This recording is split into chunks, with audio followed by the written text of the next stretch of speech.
بسم اللہ الرحمن الرحیم۔ السلام علیکم دوستوں، اپنی نیکسٹ ویڈیو کے ساتھ آپ کو ویلکم کرتا ہوں اپنے اس چینل میں۔ امید ہے آپ سب خیریت سے ہوں گے۔ چلتے ہیں آج کی نیوز کی جانب۔ سب سے پہلے بات کریں گے کرونا کی تازہ ترین صورتحال پہ۔ اس کے بعد بورس جانسن نے آج لاک ڈاؤن کے بارے میں ایک نئی اپڈیٹ دی ہے، اس پہ بات کریں گے۔ اسکاٹ لینڈ کا امیگریشن پہ اہم بیان آیا سامنے، اور بورس جانسن کا نیا پول کروایا گیا، اس پہ عوام کا کیا رد عمل ہے۔ اس کے بعد پاکستان ریڈ لسٹ میں کیوں ڈالا گیا، اس پہ برطانیہ کی اہم وضاحت سامنے آئی ہے، اس پہ بات کریں گے۔ آخر میں بات کریں گے برطانیہ میں بے روزگاری میں تیزی سے کمی آئی ہے اور ممکنہ شارٹیج کا سامنا ہو سکتا ہے۔ سب سے پہلے بات کرتے ہیں کرونا صورتحال پہ اس وقت کنڈیشن کیسی ہے۔ سب سے پہلے تو آپ کو یوکے کے بارے میں بتاتا چلوں کہ یوکے میں جو انڈین وائرس ہے وہ تیزی کے ساتھ پھیل رہا ہے، لیکن اس طرح سے اس نے تباہی نہیں مچائی جس طرح سے انڈیا میں پرابلم ہے۔ ظاہر ہے ابھی نیا نیا یہاں پہ آیا، اور کنٹرول جو ہے وہ امید ہے ہو جائے گا۔ اس میں سب سے بڑا پلس پوائنٹ یہ بھی ہے کہ یہاں پہ کافی بڑی تعداد میں لوگوں کو ویکسینیٹ کر دیا گیا ہے، جس کی وجہ سے امید ہے کہ یہاں پہ اس طرح سے نہیں پھیلے گا۔ پھر بھی آج 6 اموات ہوئی ہیں کرونا کی وجہ سے۔ امید ہے کہ آنے والے دنوں میں مزید جو ہے یہ کمی آئے گی۔ اس کے ساتھ ساتھ آپ کو بتاتا چلوں کہ انڈیا میں کافی زیادہ کنڈیشن جو ہے وہ کریٹیکل ہو چکی ہے۔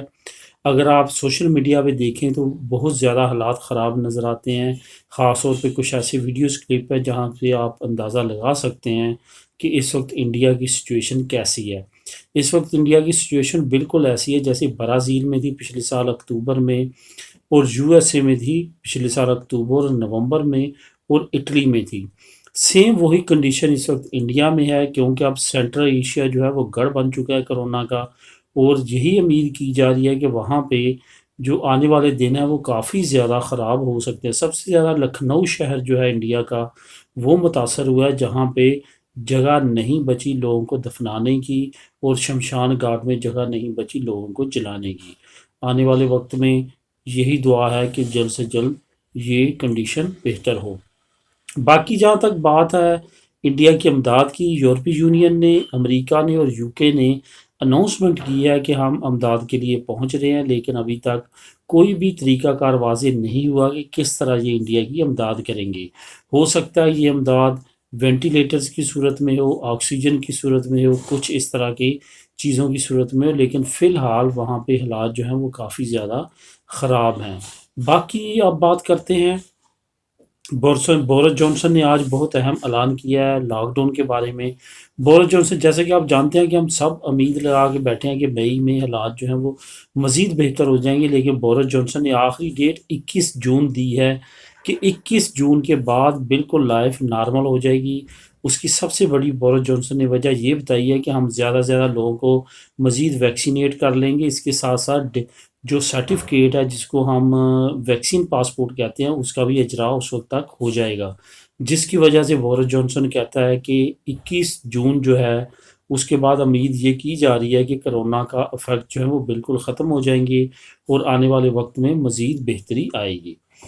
اب بات کرتے ہیں اسکاٹ لینڈ کی طرف سے امیگریشن پہ کافی اہم بیان آیا ہے۔ جیسے جیسے اب ٹائم نزدیک آ رہا ہے، فارمنگ سیزن آ رہا ہے اور فروٹ سیزن آ رہا ہے، ویسے ویسے جو اسکاٹ لینڈ ہے اس کو شارٹیج کا سامنا ہو رہا ہے، لوگوں کی، لیبر کی، امیگرینٹس کی ضرورت پڑ رہی ہے۔ پہلے تو یہ تھا کہ یورپی یونین سے سیزنل ورک پرمٹ پہ لوگ آتے تھے، کام کرنے کے بعد واپس اپنی ہوم کنٹریز کو ریٹرن چلے جاتے تھے، لیکن اب بریکسٹ کے بعد ایسا ممکن نہیں ہے، جس کی وجہ سے اب جو اسکاٹ لینڈ کی حکومت ہے وہ کافی زیادہ ناراض نظر آ رہی ہے بورس جانسن اور بورس جانسن کی حکومت سے۔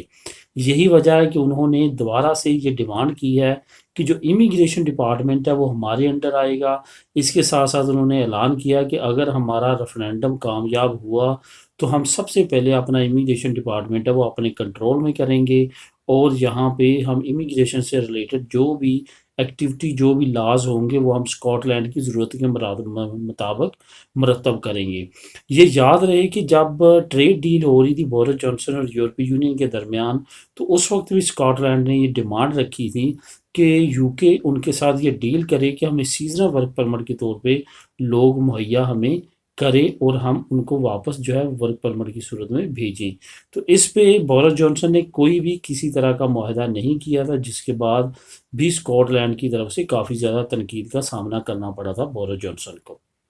بورس جانسن کے بارے میں ایک بہت انٹرسٹنگ پول کروایا گیا پورے یو کے میں، جس میں لوگوں سے پوچھا گیا ہے کہ کیا آپ بورس جانسن کو ایک ایماندار پرائم منسٹر کے طور پہ دیکھتے ہیں یا ایک کرپٹ پرائم منسٹر کے طور پہ دیکھتے ہیں؟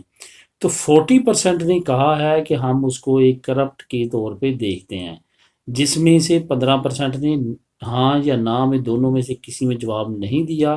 تو باقی جو پرسنٹیج بچتی ہے انہوں نے کہا ہے کہ ہم اس کو میڈیم سمجھتے ہیں، کہ نہ یہ کرپٹ ہے نہ یہ، یعنی کہ 100% اس کو لوگوں کا اعتماد حاصل نہیں ہے۔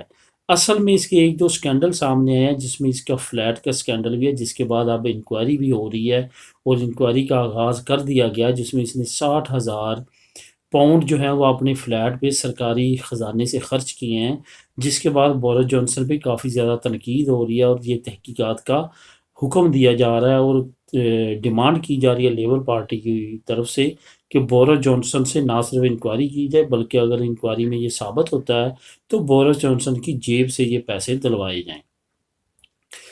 اب بات کرتے ہیں پاکستان کو ریڈ لسٹ میں کیوں ڈالا گیا۔ یہ کافی اہم مطالبہ تھا اور اس پہ کافی وضاحت آئی ہے، تو اس کا لنک میں ڈسکرپشن میں دے دوں گا، آپ خود بھی ریڈ کر سکیں گے۔ جو ہائی کمشنر ہیں پاکستان اسلام آباد میں، ان کی طرف سے بڑی وضاحتی بیان آیا ہے۔ انہوں نے کہا ہے کہ یہ بالکل بھی پولیٹیکل سزا نہیں دی گئی پاکستان کو، ایسا نہیں ہے۔ پاکستان کے اعداد و شمار کو دیکھتے ہوئے ہم نے ریڈ لسٹ میں پاکستان کو ڈالا تھا۔ انہوں نے اسد عمر کا بھی ذکر کیا کہ اسد عمر نے جیسے کہ اس وقت کہا تھا کہ یہ ہمیں صحت کا معاملہ کم اور سیاسی معاملہ زیادہ لگتا ہے، تو انہوں نے کہا کہ ایسا کچھ نہیں تھا۔ انہوں نے کہا ہم نے 3 چیزوں کو دیکھتے ہوئے پاکستان کو ریڈ لسٹ میں ڈالا تھا۔ سب سے پہلے انہوں نے کہا کہ مارچ میں سب سے زیادہ واپس برطانیہ جانے والی جو کمیونٹی تھی غیر ملکیوں کی، وہ پاکستانی تھی۔ اس کے بعد اس نے کہا کہ بہت زیادہ لوگوں کے ٹیسٹ پازیٹیو آ رہے تھے، جو پاکستان سے واپس وہاں پہ جا رہے تھے، ان کے ٹیسٹ پازیٹیو آ رہے تھے جب ان کے ایئرپورٹ پہ ٹیسٹ کیے جاتے تھے۔ اور تیسری انہوں نے وجہ بتائی ہے کہ ان پازیٹیو ٹیسٹوں میں کچھ وائرس کے مریض ہمیں ایسے ملے جن کو ساؤتھ افریقن ویریئنٹ وائرس تھا، جو اس وقت کا سب سے زیادہ خطرناک وائرس تھا، جس کی وجہ سے برطانیہ نے یہ سٹیپ اٹھایا کہ پاکستان کو فوراً ریڈ لسٹ میں ڈالا جائے۔ ایسا نہ ہو کہ جو ساؤتھ افریقن وائرس ہے وہ برطانیہ میں تیزی کے ساتھ پھیل جائے، جس کی وجہ سے پاکستان کو ریڈ لسٹ میں ڈالا گیا تھا۔ اس کی اور کوئی وجوہات نہیں تھی۔ بہرحال انہوں نے اپنی وضاحت دینے کی کوشش کی ہے، اصل سٹوری کیا تھی۔ یہ دونوں حکومتوں میں اختلافات کی وجوہات جو ہیں وہ تمام کو معلوم ہے۔ بہرحال اس کا لنک جو ہے وہ ڈسکرپشن میں دے دوں گا، آپ اس کو کلک کر کے خود بھی ریڈ کر سکیں گے۔ اس کے بعد آپ آخر میں بات کرتے ہیں برطانیہ میں بے روزگاری میں کمی واقع ہوئی ہے۔ 4.9% جو ہے وہ لوگ جو پہلے بے روزگار تھے ان میں کمی آئی ہے، یعنی کہ بہت بڑی تعداد جو ہے اب وہ روزگار پہ جا چکی ہے۔ اصل وجوہات کرونا کی تھی، کرونا کی وجہ سے بزنسز اور لوگوں کے کاروبار بند تھے اور ان کی جابز چھوٹ گئی تھی، جس کی وجہ سے بے روزگاری کی ریشو بڑھ گئی تھی۔ لیکن جیسے جیسے اب کرونا بہتر ہو رہا ہے، دوبارہ سے حالات بہتر ہو رہے ہیں اور دوبارہ سے بے روزگاری کی شرح جو ہے وہ بہتر ہوتی جا رہی ہے۔ یہاں پہ آپ کو بتاتا چلوں جس طرح سے اوورآل کنڈیشن بنتی جا رہی ہے، اسکاٹ لینڈ میں بھی شارٹیج کا سامنا ہے، یو کے میں بھی شارٹیج کا سامنا ہو سکتا ہے، آبادی میں یو کے کی میں کمی واقع ہو رہی ہے۔ تو ان تمام چیزوں کو دیکھتے ہوئے یہی متوقع ہے کہ آنے والے وقت میں برطانیہ میں لیبر کی شارٹیج ہو سکتی ہے۔